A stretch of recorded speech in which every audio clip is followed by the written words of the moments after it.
C'era una volta una ragazza che andava al conservatorio e cercava di mettere diligentemente in pratica i precetti del suo insegnante.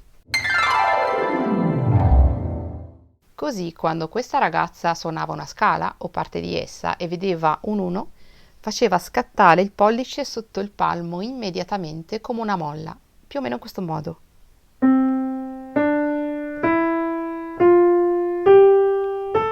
Eccetera, eccetera, eccetera.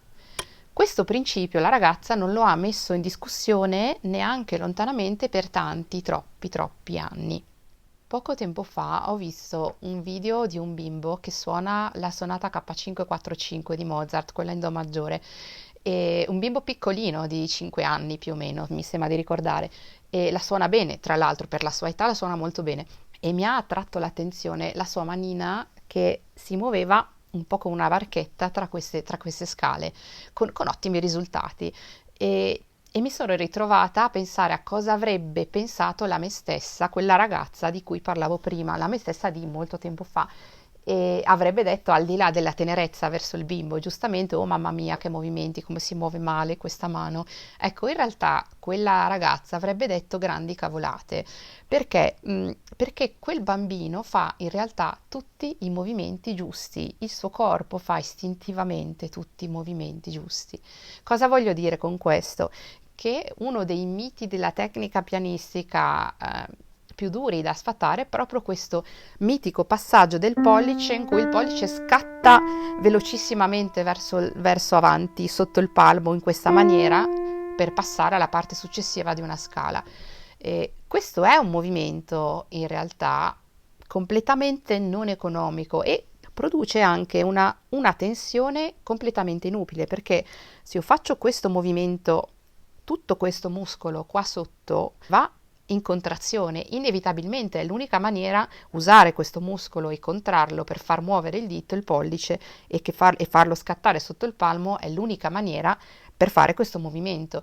Secondo me invece il movimento più naturale per fare passare il pollice alla parte successiva della scala è proprio quello che faceva quel bambino.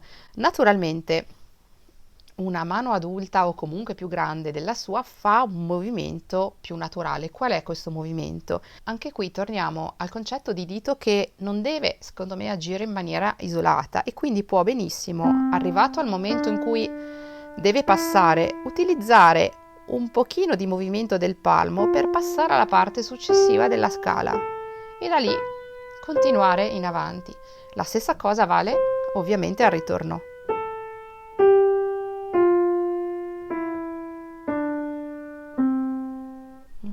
In questo modo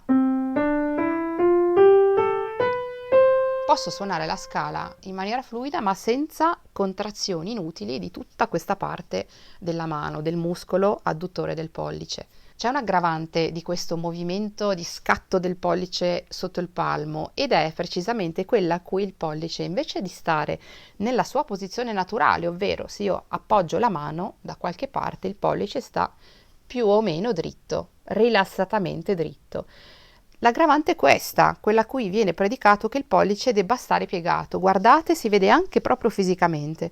Guardate che differenza c'è nello stato del mio sistema se tengo il pollice così o se faccio questo. Notate quanta contrazione c'è qui. Costringo, io vado per caso in giro per strada in questa maniera? No, penso proprio di no. Non vedo perché dovrei farlo su uno strumento musicale come il pianoforte. Questo rende ancora più teso un movimento che già di per sé è, secondo me, sbagliato e nel migliore dei casi inutile. Di più, se volessi usare anche il movimento più fluido e più naturale, che è quello di cui parlavo prima, quindi l'azione del palmo e l'accomodamento del resto della scala, tenendo il pollice piegato in questa maniera, guardate quanto movimento in più ho bisogno di fare per arrivare a destinazione. È veramente tanto. Quindi questo è un esempio semplice di come in realtà il nostro corpo, per sua natura, ha una sua intelligenza motoria istintiva e molto corretta che in maniera naturale gli consiglia quasi sempre come muoversi, quale movimento fare per ottenere un certo scopo. Quel bambinetto con la sua manina piccolissima fa il movimento corretto e lo fa in maniera molto evidente, che può sembrare scorretta, perché una manina di queste dimensioni per eseguire una rotazione ha bisogno di tanto movimento, ma una mano più adulta può ridurre questo movimento ai minimi termini ed eseguirlo in maniera perfettamente naturale. È un po' come pensare a una barchetta, a una deriva che con il moto ondoso del mare leggermente mosso oscilla in maniera significativa, e allo stesso moto ondoso e all'effetto che può avere invece su una motonave o su una nave molto più grande. La nave molto più grande quello stesso moto ondoso non lo percepisce nemmeno. Certo, oscilla probabilmente anche lei, ma in maniera talmente minima da non essere neanche quasi visibile a occhio nudo.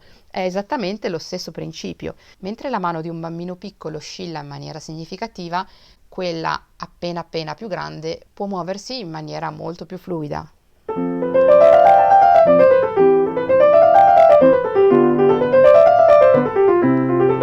Eccetera, eccetera. Naturalmente qualsiasi considerazione di ordine tecnico non può e non deve mai essere scollegata dalla musica, dal discorso musicale, dal suono e dall'interpretazione. Stiamo facendo musica, non stiamo facendo ginnastica.